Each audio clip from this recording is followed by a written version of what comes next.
নমস্কার। আজকে আমরা শুনব শ্রী শ্রী সারদা মায়ের অমৃত কথা। জ্ঞানদায়িনী শ্রী শ্রী মা তার বিভিন্ন সন্ন্যাসী সন্তান ও গৃহী ভক্তদের বিভিন্ন প্রশ্নের উত্তর খুব সুন্দর, সহজ এবং সরলভাবে দিতেন, এবং সেই রকমই কিছু ঘটনার কথা আমরা এখানে শুনব। একবার রাসবিহারী মহারাজ মাকে প্রশ্ন করছেন, মা, কিছু একটা প্রত্যক্ষ হলে তবে সত্যের বিশ্বাস হয়। মা বলছেন, তা মানুষ মহাজনদের কথা নেবে না তো কি করবে? মুনি ঋষিরা যা বলে গেছেন, মহাজনেরা যে পথে গেছেন তাছাড়া আর পথ কি? রাসবিহারী মহারাজ শ্রীমাকে আবার বলেছেন, মা, শাস্ত্রে আপদ বিরাদি বহু কথা আছে, মানুষ কোনটা গ্রহণীয় তা বুঝবে কি করে? মা সে কথা সমর্থন করে বলেছেন, তা তো বটে, পাঁজিতে বিষ আর জল লিখেছে, নিংড়ালে এক ফোঁটাও বের হয় না।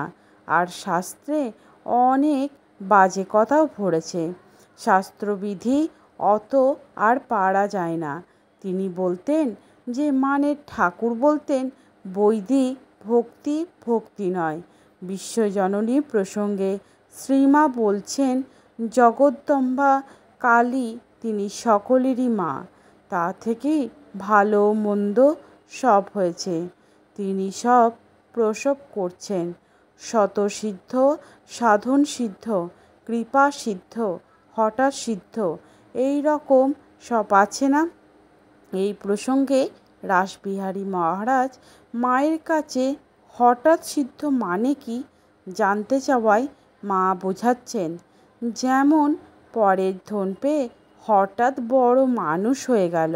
রাসবিহারী মহারাজ ঠাকুর ও মণিমল্লিকের কথা শুনে মাকে বলছেন, বাসনা থাকলেই ভোগ, নইলে বাইরে ধনী বা ত্যাগীতে কিছু যায় আসে না।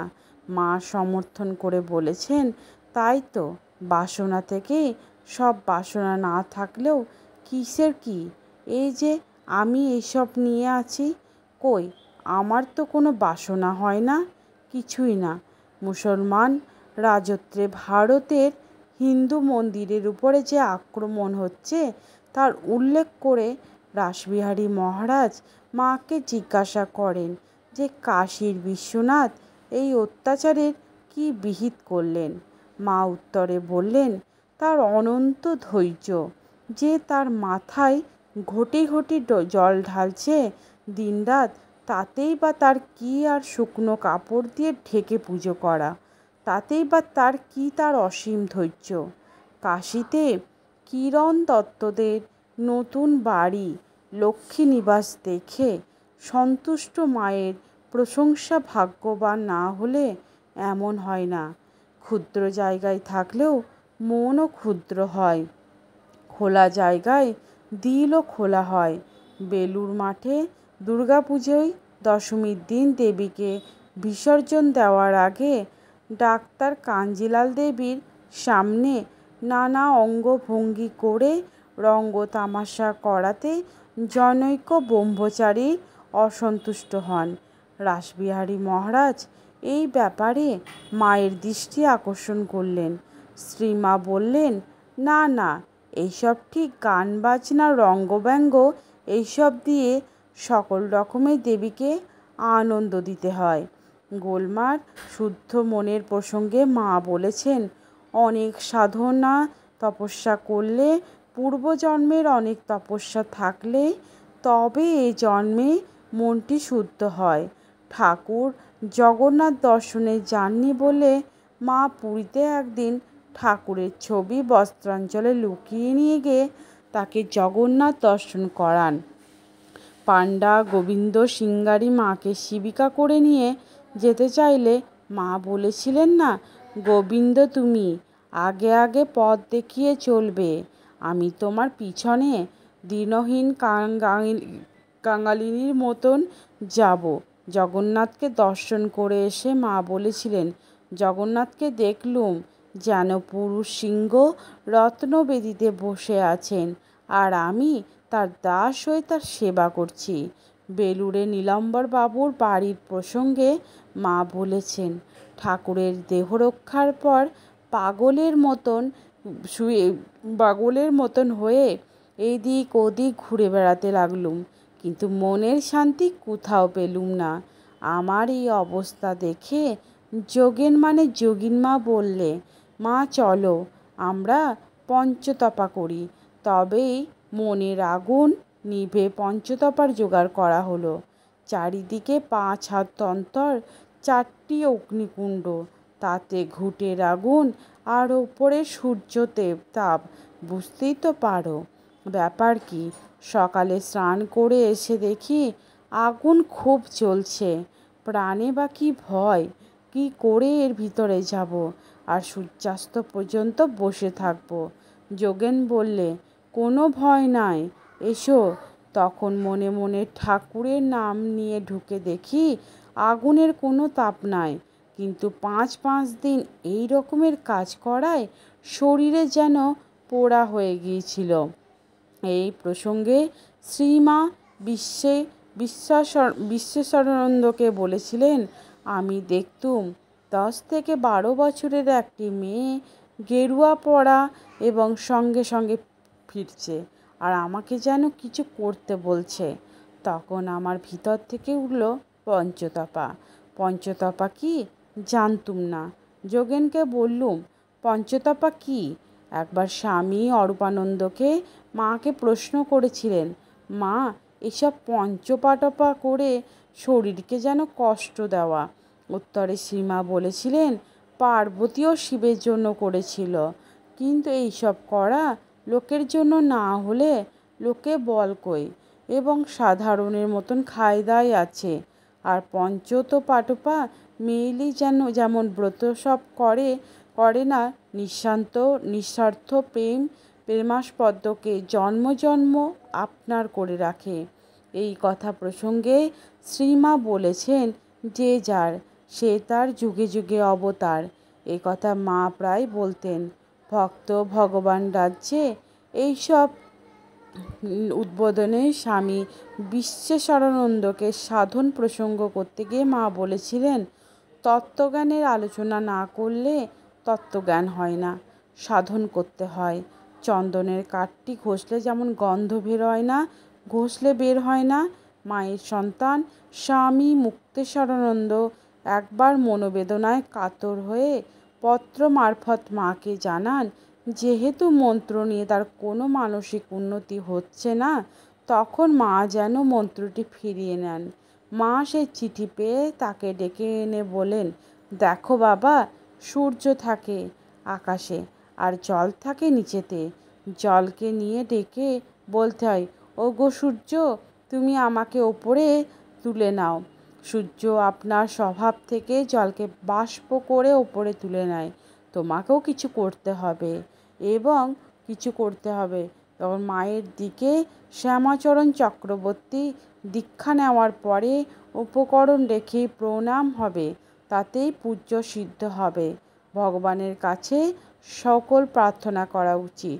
এবং পূজা পদ্ধতি শিখতে চাইলে মা বলেন, যার পুজো করবে তার মূর্তির সামনে বা উদ্দেশ্যে উপকরণ রাখতে হবে কিনা এইসব বিষয়ে প্রশ্ন করা হলে শ্রীমা বলেন, মানুষের আর বুদ্ধি কতটুকু, কি চাইবে, তবে ভক্তি আর নির্বাসনা হইতে হয়। তার উপর নির্ভরশীল কোনো ভক্তকে মা একথা বলেছিলেন, তোমার যখন যা দরকার আমার কাছে চাইবে। কেউ প্রশ্ন করলে, চাওয়া কি? ভালো মা বললেন যে, আমার কাছে চাইবে না। আমি যে না স্বামী অচ্যুতানন্দ একবার কুয়ালপাড়ায় জগদম্বা আশ্রমে শ্রীমাকে বললেন যে, ঠাকুরকে তিনি যে ভোগ নিবেদন করেন তার ঠাকুর খান কিনা বুঝতে পারেন না। উত্তর দেন, খান বা বই কি, বাবা প্রাণের ভিতর থেকে নিবেদন করলে নিশ্চয় খান। আমি যখন গোপালকে খেতে দিয়ে আদর করে রাখি, তখনই দেখি গোপাল নূপুর পায়ে ঝুনঝুন করে এসে হাজির হয় আর আবদার করে খায়। বরদা মামার স্ত্রী ইন্দুমতী দেবীকে একদিন ঠাকুর সেবা প্রসঙ্গে মা বলেন, দেখো তোরা ছেলে মানুষ, খুব সাবধান হয়ে কাজ করবি, আর আমার ঠাকুর হাত পাওয়ালা যদি অসাবধান হস তোদের অপরাধ হবে। এবং তীর্থ দর্শনের কালাকাল প্রসঙ্গে ভক্তের প্রশ্নের উত্তর, বাবা অকালে তীর্থ দর্শন করলে পূর্ব ধর্ম নষ্ট হয় বলে, কিন্তু আবার পুণ্য কার্য শীঘ্র সেরে ফেলা ভালো। ভক্ত আবার সংশয় প্রকাশ করলে মা বলছেন, সংসারীদের তো একটা কথা আছে যে অকালে তীর্থ দর্শন করে না, কালাকালে অপেক্ষা করেই পুণ্য কার্য স্থগিত রাখা যায়। কিন্তু কালের মানে মৃত্যুর নিকট, কালাকালের কোনো বিচার নেই। মানুষের মৃত্যুর যখন অবধারিত কোনো কাল নেই, তখন সুযোগ উপস্থিত হলেই কালাকালের অপেক্ষা না করে পুণ্য করে ফেলা ভালো। আমি কমলেশ্বরানন্দকে মা একদিন দৃঢ় প্রত্যয়ে বলেছেন যে আমি যদি ঠাকুরের কাছে যাই তোমরাও নিশ্চয় যাবে। ঠাকুরের যেসব ভোগ দেওয়া হয় তা যদি ঠাকুর খেতেন তবে তার কোনো চিন্তা থাকে না। কেন? রাসবিহারী মহারাজের এই প্রশ্নের উত্তরে সীমা বললেন, তার চোখ থেকে একটি জ্যোতি বার হয়ে সব জিনিস চুষে তার অমৃত পশ্চে সেটি আবার পূর্ণ হয়, তাই কমে না। মাঠে বা যেসব স্থানে সাধু সন্ন্যাসীরা থাকেন, ভক্ত এবং মেয়েদের যেসব জায়গায় বেশি বেশি করে যেতে বারণ করতেন, তিনি বলতেন, দেখো মা, তোমরা ভালো মনে ভক্তি করে যাবে, কিন্তু তাদের মনে ক্ষতি হলে সেই সঙ্গে তোমারও পাপ হবে। এছাড়াও মা স্ত্রী ভক্তদের যখন তখন তার সঙ্গে তীর্থ যেতে বারণ করেছিলেন। বলতে, তোমার হাতে যখন 2 পয়সা হয় 10-20 জনকে বামুনকে খাইয়ে দিও। সামনে বসা একজন স্ত্রী ভক্তকে দেখিয়ে বললেন, এই দেখো একজন তীর্থ করতে গিয়ে কেমন ঠোকর খেয়ে এসেছে। তীর্থগমন দুঃখ ভ্রমণ উচ্চাটন হইও না রে, ভ্রমিয়ে বড় ঘরে বসে 13 যদি করতে পারো। অপর একটি ঘটনা, এক সন্ধ্যায় এবং কামিনীজি তখন মায়ের হাঁটুতে ভাতের তেল মালিশ করছিল। তখন মা বললেন, দেহ একটি দেহি এবং একটি দেহি সব শরীর জুড়ে রয়েছেন, তাই পায়ে ব্যথা যদি এখানে মা হাঁটু থেকে মন তুলে নেয় তাহলে আর বেদনা নেই। মির্জাপুর স্ট্রিটের একটি ছেলের উপর মৃতাত্মাদের আবেশ হওয়া প্রসঙ্গে প্রেতদেহে কতদিন থাকতে হয় সেই প্রশ্ন উঠল। তখন বললেন, উন্নত পুরুষ ছাড়া আর সকলকে 1 বছর প্রেতজনিত থাকতে হয়। তারপর গয়ায় পিণ্ডদান মহোৎসব, তাদের উদ্দেশ্যে এসব করলে প্রেতজনী মুক্ত হয়ে ভগবানের কাছে যার বা অন্যান্য লোকে গিয়ে সুখটুকু ভোগ, আবার কালে বাসনা অনুসারে জন্ম হয়, কালে সেখান থেকেই মুক্তি হয়। তবে ইহজন্মের কি স্বীকৃতি থাকলে প্রেতদেহ চৈতন্য একেবারে হারায় না। মা বৃন্দাবনে বৈষ্ণব ভূতের কথা বললেন। তখন স্বামী অর্পানন্দ জিজ্ঞাসা করলেন, গয়ায় পিণ্ড দিলে কি ভগবানের কাছে যায়? মা বললেন, হ্যাঁ যায়। স্বামী অর্পানন্দ জিজ্ঞাসা করেন যে যাদের গয়ায় পিণ্ড হয় না তাদের কি গতি হয়? মা উত্তর দেন, যতদিন না তাদের বংশে কোনো ভাগ্যবান জন্মে গয়ায় পিণ্ড দেয় কি ঔদেহী এবং ক্রিয়াদি করে ততকাল প্রেতদেহে থাকতে হয়। স্বামী অর্পানন্দ ঠাকুরের ছবিতে ঠাকুর আছে কিনা মার কাছে জানতে চাইলে শ্রীমা বলেন, আছেন না, ছায়া কায়া সমান ছবি তো তারই। ছায়া কাশীধামে বৈদ্যনাথ এবং তিলভাণ্ডেশ্বর দর্শন করে বললেন, স্বয়ম্ভলিঙ্গ। পরে কেদারনাথ দর্শন করে মা বললেন যে সেই কেদার হিমালয়ে যোগ আছে, একে দর্শন করলেই তাকে দর্শন করা যায়। বড় জাগ্রত বিশ্বনাথকে রোজ সকলের স্পর্শ করা সম্বন্ধে মা বললেন, পাণ্ডাগুলো টাকার জন্য অরূপ ছুঁতে দেয়, কেন ছুতে দেওয়া, দূর থেকেই দর্শন করলেই তো হয়। যত লোকের পাপ পেছে লাগে, কত অসৎ চরিত্র, নানা রকমের লোক। ছয় প্রসন্ন মামা একদিন সীমাকে বললেন যে তার কৃপায় কেউ কেউ মুক্তি পাচ্ছে, তার আত্মীয়রা চিরদিনই কি এমনি থাকবে? মা উত্তর দিলেন, ঠাকুর যা করবেন তাই হবে। আর দেশ শ্রীকৃষ্ণ রাখাল ভক্তদের সঙ্গে কত খেলছেন, হেসেছেন, বেরিয়েছেন, তাদের এঁটো খেয়েছে। কিন্তু তারা কি জানতে পেরেছিল কৃষ্ণকে? জনৈক ভক্ত মায়ের কাছে জানতে চাওয়া, যারা খুব গরিব, কাশী কিংবা অন্য কোনো ধামে যেতে পারে না, তাদের ওই রকম ফল আর কোথায় গেলে হয়? মা বললেন যে তারা দক্ষিণেশ্বরে কিংবা বেলুড়ে গেলে সেই ফল হবে, যদি সেরকম বিশ্বাস তার মনে থাকে। যার জন্য কাশী যাওয়া, তিনি দক্ষিণেশ্বর ও বেলুড়েও আছেন। জনৈক ভক্ত বললেন, স্বামীজি ও ঠাকুরকে দেখবার সৌভাগ্য হয়নি। মা বলেন, ভক্তি করে ডাকো, সকলকেই পাবে। আমি বলছি, তোমরা ধন্য যে এমন সময় জন্মেছ। তার লীলাখেলা দেখার সময় এমন শ্রদ্ধা ও ভক্তির চোখে দেখলে সহজ মায়ের জনৈক ভক্ত সন্তান সংসারী হয়ে। সেই প্রসঙ্গে মা বলেন, বিদ্যার চেয়ে যে অবিদ্যার জোর বেশি। অবিদ্যা মায়া সংসারকে মুখ করে রেখেছে।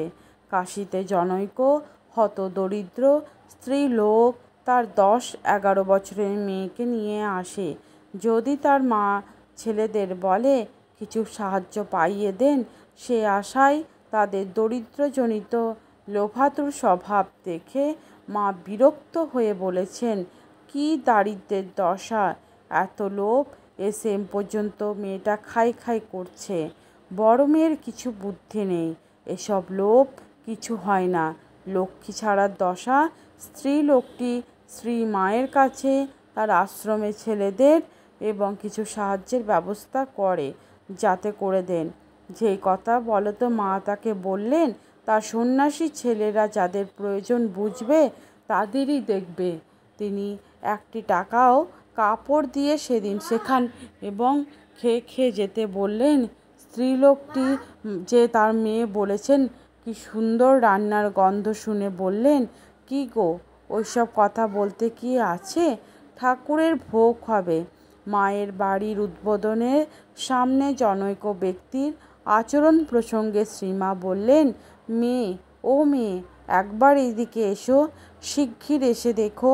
দেখো, ওই বেশ্যাবাড়ির সামনে জানলার ধারে একটা লোক একেবারে একবারও জানলা করে মরছে, ঢুকতে পারছে না। দেখো দেখি। কি কি মেয়ে? ওই পবিত্রী ভিতর থেকে ওই গানের শব্দ আসছে, আরও ঢুকতে পারছে না। আহো মলগো! ছটফটিয়ে ভক্ত যখন মাকে জিজ্ঞাসা করল তার অনুমতি নিয়ে তার ভাইরা বিবাহ করেছে কিনা, তখন মা বললেন, ঠাকুর বলতেন, বিষ্ঠার পোকা বিষ্ঠাতেই ভালো থাকে, ভাতে হাঁড়িতে লাগলে তারা মরে যাবে। নমস্কার। আজ এই পর্যন্তই। জ্ঞানদায়িনী শিশি মায়ের এই অমূল্য মধুর অমৃত কথা শুনে আপনাদের ভিডিওটি কেমন লাগলো জানাবেন। শ্রী শ্রী ঠাকুর, শ্রী মা ও স্বামীজির আশীর্বাদ। তো সবাই ভালো থাকবেন, সুস্থ থাকবেন, সাবধানে থাকবেন।